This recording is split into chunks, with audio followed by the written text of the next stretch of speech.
Buenas noches, América. ¿Hay una crisis constitucional en Estados Unidos? En las últimas horas, el presidente Trump ha recurrido al privilegio ejecutivo para impedir que los demócratas puedan obtener una copia del famoso informe completo elaborado por el fiscal especial Robert Mueller sobre la injerencia rusa en las elecciones de 2016. En represalia, el Comité Judicial de la Cámara de Representantes, de mayoría demócrata, votó para avanzar en declarar en desacato al fiscal general William Barr por no entregarles el documento completo. Dicen los demócratas que el contenido es crucial para poder avanzar en las investigaciones que ayudarían a determinar si Donald Trump cometió obstrucción a la justicia y abrir así un juicio político o proceso de destitución. La Casa Blanca argumenta que los demócratas abusan de sus funciones y fuerzan a Barr a incumplir la ley porque no puede revelar partes del informe. La pugna entre el Ejecutivo y el Legislativo, entre Trump y los demócratas, es una muestra más de la polarización política que hace meses vive Estados Unidos. Trump se protege con un fiscal general fiel, que ejerce de fiel escudero y al que muchos le reprochan haber olvidado defender la independencia judicial, la institucionalidad. Y los demócratas se empecinan en una investigación que saben que no terminará en la destitución de Trump porque los republicanos, que hoy controlan el Senado, no van a apoyar un juicio político. La disputa terminará seguramente en manos de la justicia, que volverá a verse en la tesitura de dirimir una cuestión que dé la razón a quien dé la razón, dejará descontenta a una parte importante de estadounidenses y cuyas consecuencias serán la erosión de la imagen imparcial de la principal magistratura del país. La crisis constitucional de hoy puede acabar convirtiéndose en una crisis institucional mañana, de consecuencias impredecibles. Son las 8 en Bogotá, Lima, Quito, las 9 en la costa este de Estados Unidos y Santiago de Chile, y las 10 en Buenos Aires. Y esto es Cuestión de Poder. Bienvenidos. Hoy en el programa, la corrupción y la criminalidad, los grandes retos de la transición. Récord de arrestos en la frontera sur ponen evidencia política de mano dura del presidente Trump. Les contamos por qué un grupo de sacerdotes se reúnen en Roma para aprender sobre exorcismos. Victory is winning for our country. Hoy comienza un cambio de régimen político. Desde nuestros estudios en Washington, la opinión, el análisis y las voces que nos ayudan a comprender nuestro mundo. Es cuestión de querer, es cuestión de poder. Comenzamos y lo hacemos hablando de la Unión Europea. Hoy, 9 de mayo, se celebra el Día de Europa y así lo han intentado subrayar y dejar en la fotografía para la posteridad los líderes de los países que forman parte del club comunitario en Sibiu, en Rumanía, donde se han reunido. Esa reunión es previa a unas elecciones que se presentan como un plebiscito al principal proyecto de integración política casi que del mundo hoy, el de la Unión Europea, que tiene enfrente grandes amenazas, el Brexit, los movimientos de los chalecos amarillos en el centro del proyecto comunitario, en Francia, el auge del autoritarismo o una década de crisis económica que afecta a una población, la europea, mayoritariamente envejecida. Esas elecciones que se van a celebrar, depende de los países, entre el 23 y como muy tarde el 26 de mayo, de este mes de mayo, los europeos van a ir a votar para decidir su parlamento. Y en ese contexto, el periódico inglés The Guardian acaba de revelar una información que nos ha llamado la atención. 241 millones de europeos, casi la mitad de la población europea, podrían haber sido objeto de una campaña coordinada de desinformación con el objetivo de influir en esas elecciones. Saludamos a César Calderón. El señor Calderón es experto en comunicación política y director de Redes Lines. Señor Calderón, gracias por estar con nosotros. Muy buenas noches. ¿Cuál es el alcance que tienen estas acciones de desinformación? Buenas noches, un placer estar con ustedes. Las fake news y las estrategias en Internet y las redes sociales segmentando información han demostrado su utilidad, tanto en Brasil como en Estados Unidos, como en países europeos como Francia o como Polonia, etc.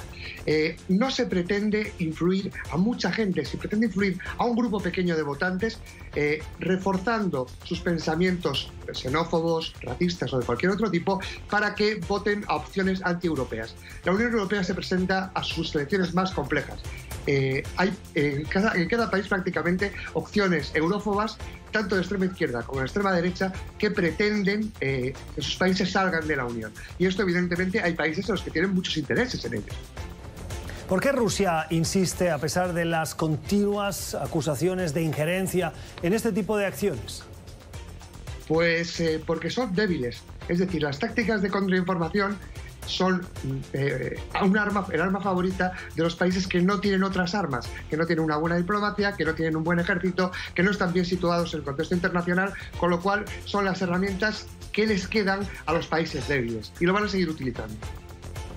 Una de las plataformas o de herramientas que utilizan estas campañas de desinformación es Facebook. Precisamente hoy hemos podido leer en el periódico The New York Times un artículo que está firmado por uno de los cofundadores de Facebook, que habla sobre el poder que tiene Mark Zuckerberg, que es hoy el presidente de Facebook, con esta plataforma. Estos son 3 extractos que me gustaría que usted viera. La influencia de Mark es asombrosa, mucho más allá de la de cualquier otra persona en el sector privado o el gobierno. Él controla 3 de las principales plataformas de comunicación: Facebook, Instagram y WhatsApp, que son usadas por miles de millones de personas diariamente. Estoy decepcionado de mí mismo y del primer equipo de Facebook por no pensar más en cómo el algoritmo de Newsfeed podría cambiar nuestra cultura, influir en las elecciones y empoderar a líderes nacionalistas. Somos una nación con una tradición de controlar los monopolios, sin importar qué tan bien intencionados sean los líderes de estas compañías. El poder de Mark no tiene precedentes y es antiamericano. Señor Calderón, ¿cree que es posible controlar el poder que tiene hoy Mark Zuckerberg con Facebook? Va a ser muy complicado. Facebook en estos momentos es un arma de destrucción democrática masiva.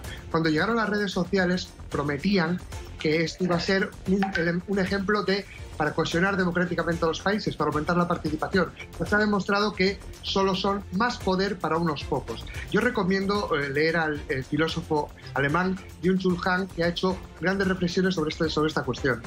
¿Qué dicen esas reflexiones? Explíquenos. Pues básicamente que la conectividad nos está volviendo seres mucho peores. Es decir, estamos en un gran teatro global en el cual ya no actuamos para nosotros mismos, sino que tratamos de exportar una presencia diferente, con lo cual no somos nosotros los que actuamos en el mundo. Esto hace que la política también se haya convertido en un espectáculo de masas, en lugar de una gestión de masas. Y esto lo que hace es impactar en toda la sociedad. Había un filósofo también italiano, Antonio Gramsci, que hablaba del concepto de hegemonía. Bien, pues las redes sociales, California, Palo Alto, se han convertido en hegemónicas para muchas democracias del mundo, y creo que esto no es sano. Es el análisis, la opinión de César Calderón. Es experto en cuestiones de comunicación política y director de Red Lines. Señor Calderón, gracias. Muy buenas noches. Otra cuestión de la actualidad. El periódico The Washington Post publica hoy un revelador artículo. Lleva por título las cuestiones que está poniendo sobre la mesa el presidente Trump sobre su estrategia y que dirige a su equipo de asesores. El artículo muestra cómo el presidente está frustrado por la estrategia de presión que está llevando a cabo la administración para cambiar el gobierno en Venezuela, para forzar la salida de Nicolás Maduro. Un párrafo del artículo que creemos resume bien lo que quiere decir.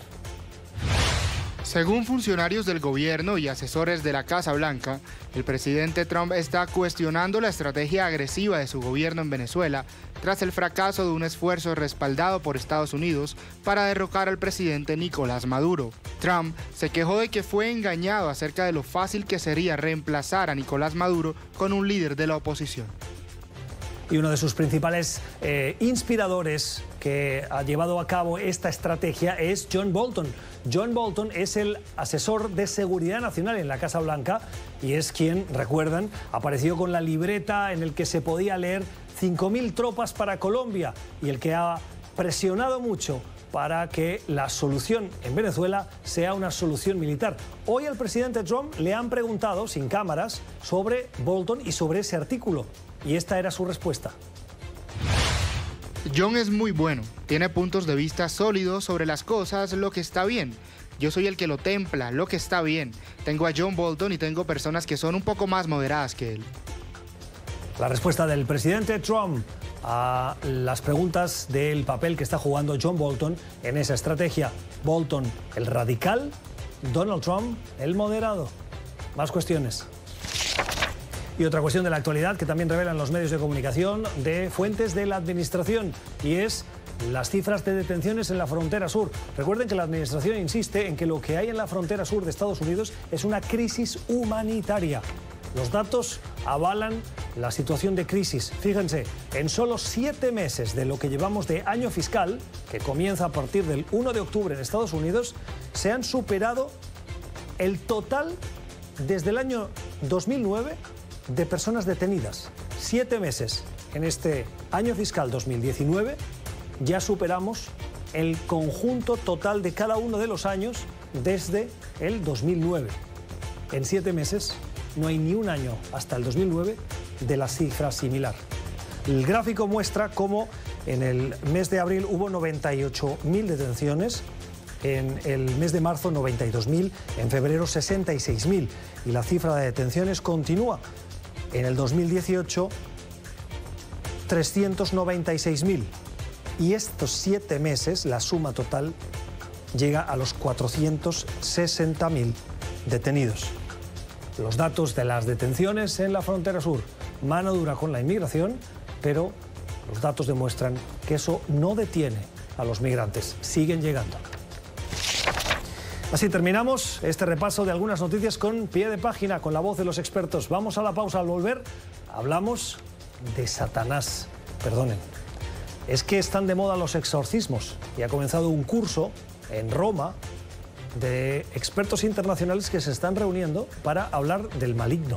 Y hemos invitado a un experto para que nos ayude a entender si ese reclamo del exorcismo es una realidad también en América Latina. Ya volvemos. Tiempo para la entrevista en Cuestión de Poder, hoy para conversar sobre un tema que algunos creen que es cosa del pasado, cosa de viejas, otros que está muy presente en nuestra sociedad, pero que no nos damos cuenta y que gana influencia cada día más en una sociedad muy secularizada. Hablamos del diablo. En Roma se lleva a cabo esta semana un curso que lleva por título El exorcismo y la plegaria de la liberación, y reúne a 241 personas entre laicos y religiosos de 42 naciones del mundo.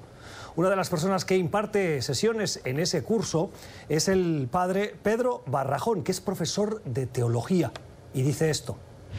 El interés en el diablo crece cada año.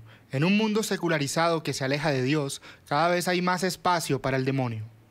La presencia del diablo en nuestra sociedad. Algunos lo ven como algo esotérico, de ficción, otros muy real. Hemos invitado a José Eugenio Hoyos, es sacerdote católico, es director de apostolado hispano en la diócesis de Arlington, en Virginia, aquí en los Estados Unidos, y es especialista en exorcismos. Padre, ¿cómo está? Buenas noches. Buenas noches para todos ustedes. Muchas gracias. ¿El exorcismo y el diablo es algo que es del pasado y de viejas? Yo creo que no, es una cuestión tan real, tan actual, que nos está preocupando día a día, no solamente a la iglesia, sino a todas las personas, porque estamos viendo cada vez muchos más acontecimientos y cómo yo no le llamaría el diablo, porque el diablo me parece muy romántico, Satanás, porque está haciendo estragos, nos está moviendo la cola por todo momento y en todo estamento social. Es increíble. Oiga, el mal ha existido siempre, ¿por qué ahora más? Bueno, por la lejanía que ha tenido el mundo sobre Dios, hay mucho ateísmo, hay se están creando muchas escuelas satánicas en muchos lugares, iglesias satánicas, y estamos viendo la expresión del demonio moviéndose en las familias, moviéndose en nuestros corazones. Es una sociedad que se está apartando cada vez más y más de Dios, por lo tanto vemos las consecuencias, las estamos pagando. Ya los valores se han muerto, ahora todo se puede hacer, todo es legal. Vemos a la parte sexual, el libertinaje, ya no hay libertad sino libertinaje, y cantidad de cosas que nos están afectando a nosotros. Por ejemplo, la gente ya no le importa tantos asesinatos, tantos secuestros, tantas violaciones, y también dentro de las mismas iglesias. Pero si vemos la historia de la humanidad en el pasado y hoy hay menos violencia de la que a usted se refiere, hay menos conflictos bélicos, hay más organismos internacionales que nos ayudan al debate, al diálogo. No estamos tan mal. Bueno, es que anteriormente teníamos nosotros todas estas guerras bélicas, todos estos conflictos. Ahora los conflictos se han entrado al corazón de la persona, los vemos entre la familia, los vemos entre los hombres, la envidia ahora es peor, la soberbia que vemos, la agresividad por todas partes se está viendo. Hay una inestabilidad social y moral que nos está afligiendo, hay una cultura yo diría, de grandes tempestades totalmente asombrosas. Alguien le podría responder, oiga, hoy hay más libertad, el individuo es más libre de poder elegir si cree o no cree y si sigue una religión u otra. Antes venía como una imposición social. ¿Eso no es un avance? No es un avance. Jesucristo decía que la libertad era un valor y la verdad nos haría libres, pero la cuestión es que no estamos usando esa libertad adecuada, la estamos usando es para acomodarnos a lo que yo quiero, a lo que yo deseo hacer, y estamos viviendo en tiempos de oscuridad, estamos volviendo lo que dijo el San Juan Pablo II es a una cultura de muerte. Está bien el aborto, la gente ya no se quiere casar. Estamos viviendo un Sodoma y Gomorra donde el que está feliz aquí y está mostrando todo el azufre y todo el veneno es Satanás. ¿Cómo es posible que hasta en las iglesias se roben las hostias sagradas, las están comprando por $200, $300 para hacer misas negras? Y no solamente eso, para hacer maldades. Los brujos están haciendo una bonanza tremenda, están una ganancia, un mercadeo de todo lo que es malévolo, todo lo que te quieren hacer sentir bien a ti. La gente tiene todo lo que tú decías, la modernidad, tiene toda la tecnología, pero le hace falta de pronto respuestas, y esas respuestas las están encontrando en el mal porque les llama la atención, por la curiosidad, quieren ir y están afectando muchas cosas de nuestra sociedad que nos están haciendo daño. El diablo se ha metido por todas partes. ¿Y puede ser que la Iglesia no se haya modernizado y no sepa comunicar bien? Yo creo que la Iglesia va avanzando poco a poco. Lo que pasa es que el diablo nos ganó y avanzó la modernidad, que tenemos que tenerle mucho cuidado y tenemos que combatirlo. ¿Cómo se va a combatir? Conociéndole a la gente, hay que presentarle que este mal se metió en las casas, está debajo de las cobijas, está debajo de las almohadas, está en las escuelas, está en las universidades, está en los trabajos. Padre Hoyos, hablemos de exorcismo. ¿Usted ha practicado exorcismos? No, he hecho liberaciones, porque en cada... ¿Qué diferencia hay? Hay una gran diferencia. El exorcista solamente es delegado por un sacerdote, que lo elige, el obispo, y ese sacerdote se entrena para hacer una liberación que es mucho más fuerte. Nosotros lo que hacemos es una liberación y después de la liberación se la pasamos al sacerdote, que tiene que ser una persona secreta donde nadie lo conoce sino solamente el obispo y la víctima cuando se lleva. Son cuestiones desgarradoras que vemos nosotros, por ejemplo, en las misas de sanación o cuando tenemos liberación o que nos llevan personas que no son católicas. Póngame ejemplos de personas que usted cree que han necesitado ese exorcismo, esa liberación. ¿Qué comportamiento tenías? ¿Qué síntomas tenían? Muchas veces nos confundimos porque creemos que son comportamientos sensacionalistas o psicológicos o psiquiátricos. Por ejemplo. Y que por las manifestaciones de que empiezan a tener una manifestación totalmente psíquica diferente y anormal.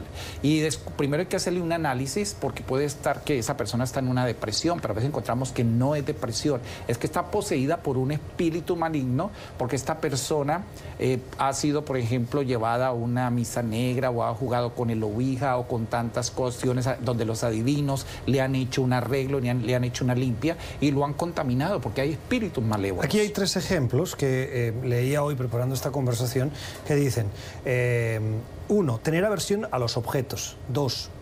Personas o lugares sagrados. 2. Hablar o entender lenguas desconocidas como el latín o el griego. Y 3. Experimentar una fuerza sobrenatural. Sí, claro. ¿Está de acuerdo? Estoy de acuerdo completamente. Piensan que hay algo que los está poseyendo, les manda mensajes. ¿Y esto no puede ser un trastorno mental? No, porque por eso hay que analizar bien la persona, hay que tener una psicología, estudiarlo, preguntarle, mirar bien cuáles son las manifestaciones de esta persona para saber si son diabólicas o esta persona está de pronto teniendo un problema o un desajuste. ¿Y usted cómo lo sabe cuando se enfrenta a estos En la casos? mirada, Dios nos da un don muy especial y uno lo va desarrollando a través de estos talleres que están asistiendo estos hermanos en Roma. Nos dan pautas, lo cual hemos asistido antes y hemos visto cómo conocer cuando la persona está poseída o no, o cuándo es sensacionalismo, o cuándo la persona lo está inventando, o si la persona está arrastrando desde hace mucho tiempo un mal. Y vemos que es una realidad, se siente inmediatamente cuando la persona llega. Voy a darles un caso. Estábamos en la Universidad de Medellín, en Colombia, y hubo una manifestación de espíritus que eran gente joven que llegaron de una forma normal, nadie podía sospechar que esas personas estaban poseídas y fue horrible la sacada de los espíritus. Todo un pueblo, había más de 3.000 personas en un auditorio de esta universidad, empezamos a orar fuertemente, pudimos liberar por lo menos unas 6 personas, la última persona llegó la ambulancia, se la llevó y quebró la camilla totalmente. Esto quiere decir que una mujer, ¿cómo puede quebrar una camilla que es casi de... Yo le hago de abogado del diablo aquí si me sirve el juego de palabras. Bien, claro. La camilla tal vez estaba medio rota y le acabó el peso de romper. Puede ser, pero lo que pasa es que una persona normal no va a romper una camilla porque sí, porque cuando está poseída, las expresiones que tienen, los ojos desorbitados, la forma como mueven los ojos, la forma de vibraciones de su cuerpo, las expresiones y los idiomas que son totalmente muertos, como latín, griego, hebreo, arameo, que empiezan a hablar. Una persona normal, ¿de dónde sacan estos idiomas si nunca ha ido a una escuela bíblica? ¿Usted se ha encontrado con esos casos? Muchos casos y cada vez son peores. ¿Cómo se Hay que practica alertar. un exorcismo? Bueno, yo te puedo decir que primero, en el nombre del Señor, una persona tiene que estar totalmente en ayuno y no tener un pecado porque el enemigo te puede contaminar y te puede poseer a ti. Pero sí, imagínese que la persona que tiene usted delante, usted ya ha dictaminado que no es un trastorno mental, sino que es inmediatamente, primero tengo que ir con mi estola.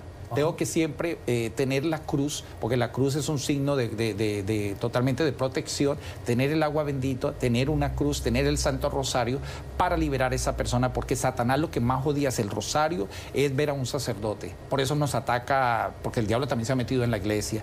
Y traer personas laicas que nos ayuden, que también están comprometidos. Es tremendo, uno termina exhausto, no es fácil, es una cuestión que horroriza cuando la persona empieza, y otra cosa, empieza a transformarse, a salirles unas voces que no son de ella, no son inventadas. O sea, lo que hemos visto en las películas de Hollywood responde a la realidad. Claro, porque sí, y eso que no han mostrado realmente la realidad es espantoso. Un caso en Los Ángeles que tuve yo fue la liberación de una niña que se transformó en un hombre. Vino la policía porque era un menor de edad, tuvimos que llamar a la policía y 9 agentes de la policía no pudieron contenerlas porque la niña con la fuerza de 9 años los tiraba contra las paredes. Hasta que por fin pudimos venir, la niña le salían como pezuñas, nos arañó todo lo que teníamos, pero a punta de oración, invocando la sangre de Cristo, sabiéndolo hacer, pudimos liberarla. Entonces, según he leído, hay un texto que se lee y que termina... hay un texto, hay un ritual. Hay un ritual que termina con la frase de invitar a la liberación, a la salida de Satán, ha dicho usted... De Satanás. De Satanás, de ese cuerpo. Sí. Y se le dice simplemente, sal del cuerpo. Claro, y sal si del cuerpo. Bueno, hay que hacer varias... Muchas veces hemos tenido hasta 2, 3 sesiones, pero en la primera sección, si la persona está dispuesta a dejar el espíritu maligno que tiene, dejar a Satanás, le puede salir. Primero porque utilizamos ciertos símbolos que, vuelvo y repito, son rechazados por el enemigo. Pero este es un problema que no es solamente de un solo país, es en el mundo donde vamos a predicar nosotros, donde vamos a estar llevando estas liberaciones cada vez es más fuerte. ¿Por qué no ha salido Maduro de Venezuela? Porque hay santería, porque hay una cantidad de cosas tremendas. No me diga que lo refuerza. La continuidad hasta de Maduro en eso también. es por la santería. Claro.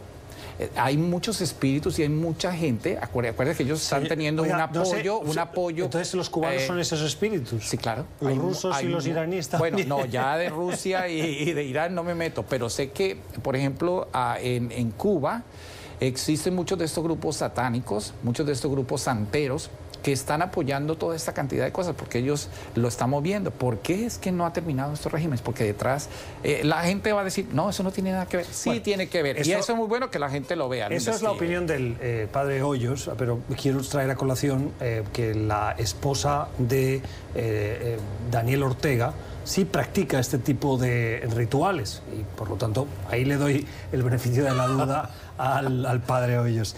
Oiga, ¿cómo podemos identificar a alguien que está en nuestro entorno que, según usted, puede tener la necesidad? Fácil.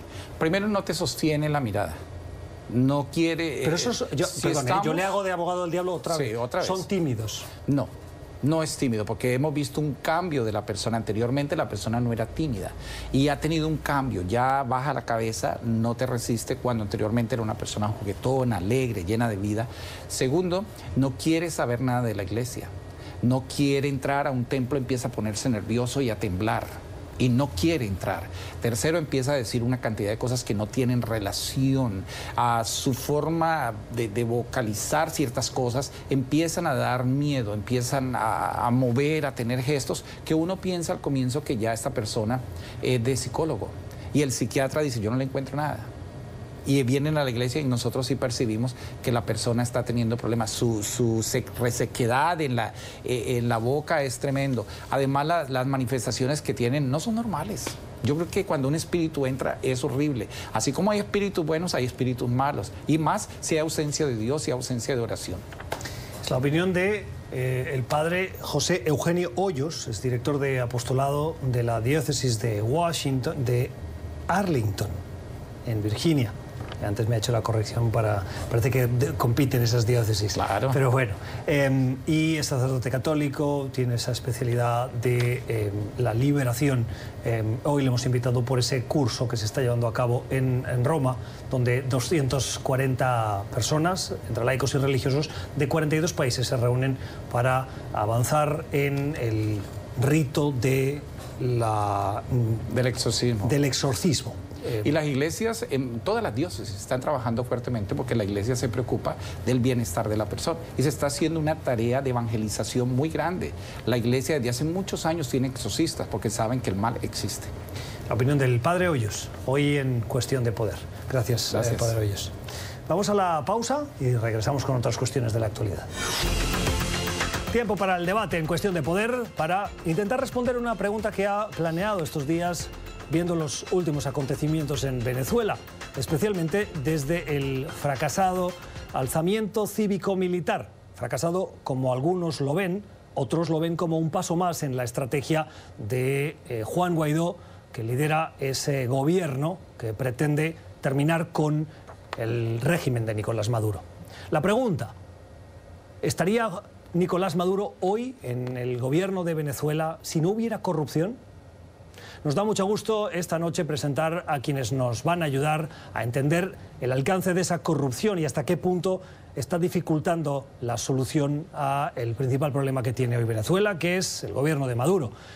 Quiero saludar a Ramiro Orías, de la Fundación para el Debido Proceso, a Mercedes de Freitas, que es directora ejecutiva de Transparencia Venezuela, a Steve Heige, que es del programa Colombia del Instituto de Paz de Estados Unidos, y a José Ignacio Hernández, que es procurador especial del considerado gobierno encargado de Venezuela. Señoritas, señores, gracias por estar con nosotros. Buenas noches. Buenas noches. Señor Orías, quiero empezar con usted la pregunta clarísima. Sin corrupción, ¿el gobierno de Maduro hoy estaría donde está?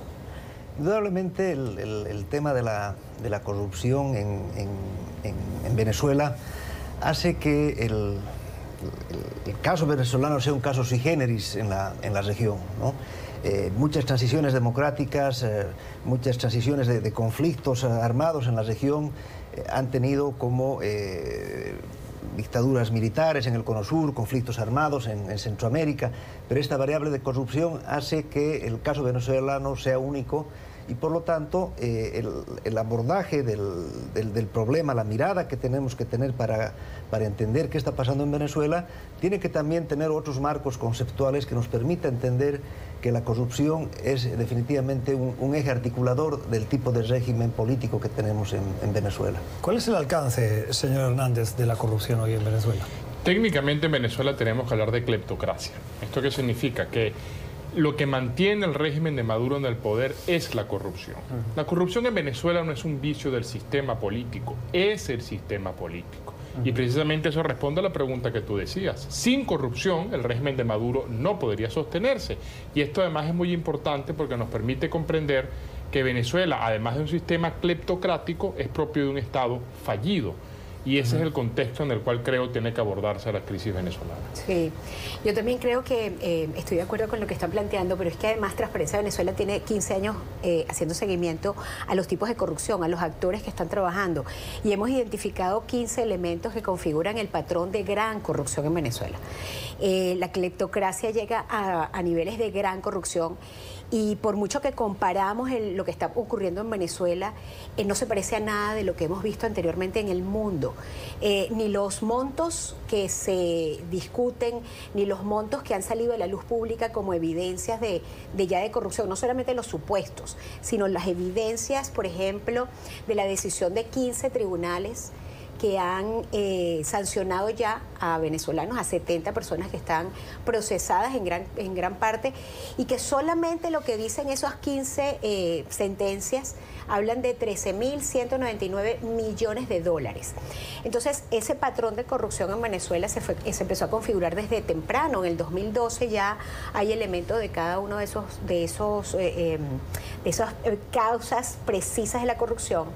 Y el gobierno del presidente Maduro hoy, o del presidente Chávez antes, tiene la necesidad de mantenerse en el poder por dos grandes razones. Una, para seguir aprovechándose de lo público a niveles extraordinarios, y para eso usa toda la fuerza del Estado, el control de todo el aparato del Estado. Pero la otra es para garantizar su impunidad. En Transparencia Internacional imagino que trabajan para identificar esa corrupción. Hoy lo que conocemos es la punta del iceberg y detrás hay más, o podemos tener una percepción más o menos precisa, a pesar de la ausencia de datos y de la capacidad de investigación, pero precisa de la corrupción que hay en Venezuela. Mira, hay supuestos, y los números supuestos son gigantescos, pero creo que de todas maneras estamos viendo la punta del iceberg. Es gigantesco el daño que se le ha hecho al país.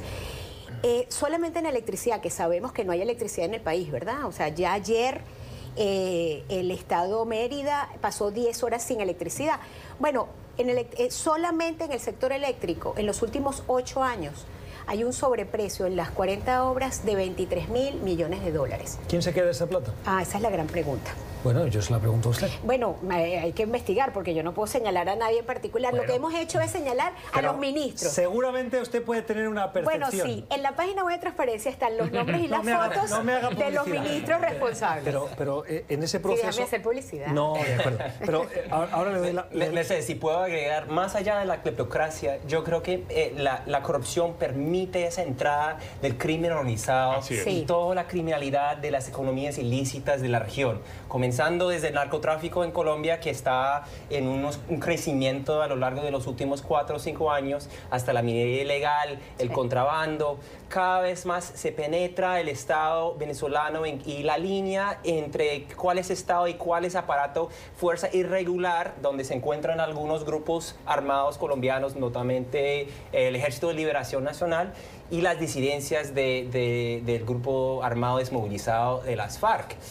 Esa línea se borra cada vez más entre cuál es Estado y cuáles actividades de crimen organizado. Eso es uno de los aspectos que mantiene al régimen el poder, este acceso a los recursos, no solamente públicos, pero también de estas economías ilícitas.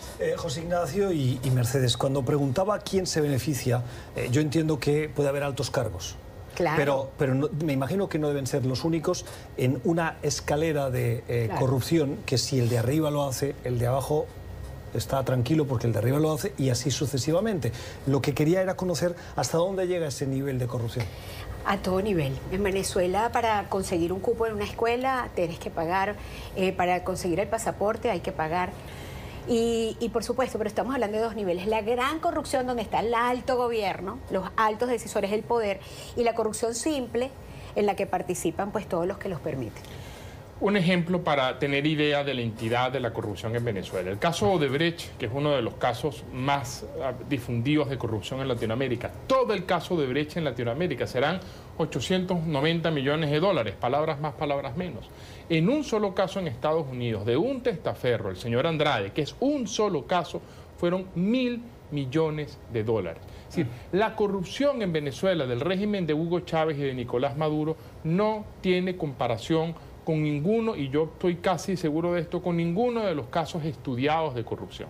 Me decía un analista que participó en el programa que el nivel de plata robada en algunos individuos es escandalosa. Y yo le decía, ¿y qué hacen con esa plata? Porque llega un punto en el que tú no puedes gastar más, porque no tienes la capacidad de gastarla. Y me dijo, la respuesta era que es una cuestión de poder, ya no es de plata, sino de poder. Porque y que cuando cleptocracia. controlas el poder, recibes esa plata como consecuencia del poder. Es decir, el fin último no es robar, sino seguir controlando. ¿Usted está de acuerdo? Yo creo que el caso Obedrecht, además, es un caso emblemático para entender bien qué significa la gran corrupción. No estamos hablando de un soborno para conseguir un contrato, de miles de sobornos para conseguir, sino de una estructura institucionalizada de impunidad de esa corrupción, ¿no? Entonces, hay esta estructura de que hoy inclusive ya se ha empezado a denominar crímenes de poder, ¿no? Que es el poder que captura todas las instancias del Estado, anula la separación de poderes, anula los controles internos, los controles externos y se asegura una impunidad. Ahora, ¿cómo enfrentar esa impunidad? Es un gran debate, porque la justicia está colapsada, el Ministerio Público está coludido con esa propia corrupción, los jueces no solamente han dejado de ser jueces, en algunos casos se han convertido en perpetradores de los crímenes que se están cometiendo. En el imaginario colectivo siempre nos viene a la cabeza cómo los narcotraficantes de décadas atrás tenían lo que le llaman en Colombia las caletas, esas estructuras en las que guardan los billetes y los meten debajo de tierra o en un falso techo o en una falsa pared, y allí van identificando y guardando. ¿Dónde guardan esos millones robados los responsables de ese gran desfalco que se está produciendo en Venezuela? Bueno, una parte importante del programa que prepara el presidente encargado Juan Guaidó de la mano de la Asamblea Nacional es precisamente el plan de recuperación de activos derivados de la corrupción. Y como Merche decía, estamos hablando de miles de millones de dólares, en algunos casos tan sencillos de descubrir como cuentas bancarias, en otros un poco más complejos en propiedades, estructuras empresariales. Esto va a tomar sin duda años descubrir en dónde está esa fortuna. Sí, sin Pero embargo, Transparencia Internacional tiene identificado países. Bueno, hay algunos países en donde es obvio que puede estar guardándose el dinero. Turquía, Irán, en Rusia, porque es que además acuérdate que Venezuela recibió tanto dinero que montó empresas y compró bancos en otras partes. Venezuela tiene propiedad de la mitad de bancos en Rusia. Entonces, es como los narcotraficantes. Los boliburgueses en Madrid, por ejemplo, que están comprando todo Salamanca. Se les llama así, exacto, que tienen una capacidad de compra. ¿Y por qué compran en Salamanca, por ejemplo? O sea, que es el barrio más caro. Salamanca es un barrio muy potente. Porque un piso en Salamanca les puede ayudar a lavar millones de euros en vez de comprar pues 20 pisos en otro lugar. Hay muchas maneras de legitimar el dinero. Ahí, por supuesto, nosotros estamos seguros que en las grandes capitales como Londres puede haber mucho dinero producto de la corrupción. Y en el tema de la recuperación de activos producto de la corrupción, uno de los grandes problemas que nosotros empezamos a ver, es que esos capitales empiezan a comprar empresas y empiezan a recibir beneficios. Entonces se diluye una cosa con la otra. Es muy difícil ver cuál fue el producto del lavado y cuál es el producto del beneficio de la empresa. Yo creo que entre más Venezuela también se vuelve una economía más dependiente del dólar para el efectivo, para la compra diaria, también esos dólares, hablando de las caletas, las famosas caletas en el caso colombiano, pues también hay que considerar dónde estos dólares pueden estar guardados para un día, un plan B, en el caso tal, no solamente para la defensa, a través de la defensa del gobierno de Maduro, a través de grupos irregulares, pero también en el caso de que ellos tengan que salir del poder, estos dólares, escaletas, pueden ser rescatadas para armar un movimiento de retoma del poder en esas circunstancias. Señor Orías, cuando uno tiene 1.000 millones y los quiere mover, es muy difícil no dejar rastro. La legislación internacional y el sistema bancario internacional ¿está preparado para contribuir a la identificación de esos movimientos o tiene la capacidad por subterfugios y vericuetos, por decirlo así, de alguien que no es un experto, para poder blanquear esa plata y que nunca más se sepa de dónde procede? No, indudablemente hay el dicho, siga la plata, siga el dinero, ¿no? el sistema internacional tiene sus debilidades frente a esta operación de lavado de activos a nivel transnacional, pero tenemos varias convenciones contra el lavado de activos, contra el crimen organizado, la Convención de Palermo, que permiten generar sistemas de cooperación internacional para enfrentar este tipo de ilícitos. Y de hecho, mientras venga un cambio político en el país, de hecho el señor procurador está impulsando ya inicio de acciones en terceros países para buscar la recuperación de sus activos. Sin embargo, hay paraíso fiscal, hay paraíso. Eso es lo que le iba a preguntar. ¿Qué países en América Latina, y estoy pensando, por citarlos sin saber si tienen responsabilidad, en el Caribe y el gran hub financiero de las Américas, que es Panamá? En estos dos ejemplos que les pongo, y si hay otros me los mencionan, ¿puede haber plata de ese desfalco que se está produciendo en Venezuela hoy? Sí, de hecho, se ha sabido que en Andorra hay mucha plata depositada. Y en Suiza, ¿no? Y Suiza ya proactivamente está dando información sobre esos fondos. El problema es que las estructuras que se están montando para lavar ese dinero, como tienes mucho dinero, puedes contratar a las grandes firmas. Claro. Y te crean una larga lista de empresas que es imposible hacer rastreo. Ese es el gran problema que vamos a tener cuando haya una fiscalía, ¿no?, en Venezuela. Tengo que terminar, quiero preguntarles directamente. Nicolás Maduro es una de las personas que contribuye a este desfalco que está produciendo, no por omisión de permitir que se produzca, porque eso lo doy por hecho, sino que se está enriqueciendo. No me cabe la menor duda, se está enriqueciendo como herramienta básica de control político y de dominación. ¿Qué pruebas tiene usted para decirme eso? Hay distintas investigaciones que se han venido realizando, que involucran directamente a familiares del señor Nicolás Maduro.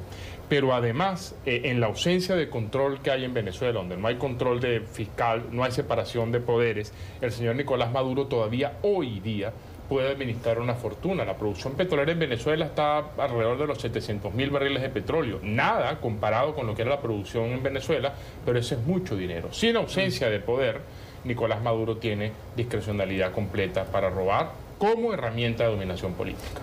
20 segundos, Transparencia Internacional sobre la particular de Nicolás Maduro. ¿Hay investigación por su organización de la figura de Maduro? Yo vivo en Venezuela, ¿no? Y no puedo estar haciendo señalamientos que no pueda demostrar. Lo que puedo decir es las investigaciones que ya están abiertas y los señalamientos que han hecho otros. El señor Eusenando Acevedo, jefe de Odebrecht en Venezuela durante muchísimos años, mano derecha del presidente Chávez, en su delación premiada en Brasil dijo que le entregó 35 millones a la campaña de Maduro, que recibió de Maduro el pago la gente que le hacía la campaña electoral a Chávez en el 2012, que Maduro le entregaba el dinero en efectivo en maletines. O sea, hay muchas evidencias jurídicas, están en las delaciones premiadas de la Fiscalía de Brasil, pero también está el caso de los sobrinos que están presos aquí en Nueva York. Hay unos señalamientos en el caso que está en Miami, que se llama Money Fly. Hay señalamientos a Maduro y a sus hijastros. Tenemos que terminar. La voz de los expertos que hoy nos cuentan y nos dejan claros tres cosas. La primera, la corrupción es endémica en Venezuela y se puede calificar de cleptocracia. Dos, está a todos los niveles. Y tres, sin corrupción, muy probablemente ya hubiera habido un cambio de gobierno en Venezuela. Gracias por habernos acompañado. Muchas gracias. Vamos a la pausa y regresamos. La recomendación cultural, no se la pierdan. La película tiene una dirección web en internet, es divisionavefilm.com, y ahí tienen la lista de los festivales en los que se estará presentando próximamente. ¿Y en redes sociales se puede ver? En redes sociales aún no, porque está en círculo de festival, pero bueno, ahí en esa página web van a estar poniendo toda la información. Division Avenue queda anotada para la recomendación cultural. Gracias. A ti. Vamos a las redes sociales, a los comentarios que o nos han llamado la atención o nos han hecho llegar ustedes. Comentarios que nos llegan precisamente sobre la detención en Venezuela de miembros de la Asamblea Nacional y particularmente de su vicepresidente. El terrorismo, sea de derecha, sea de izquierda, es terrorismo. El terrorismo promovido por Estados Unidos es igual y debe castigarse.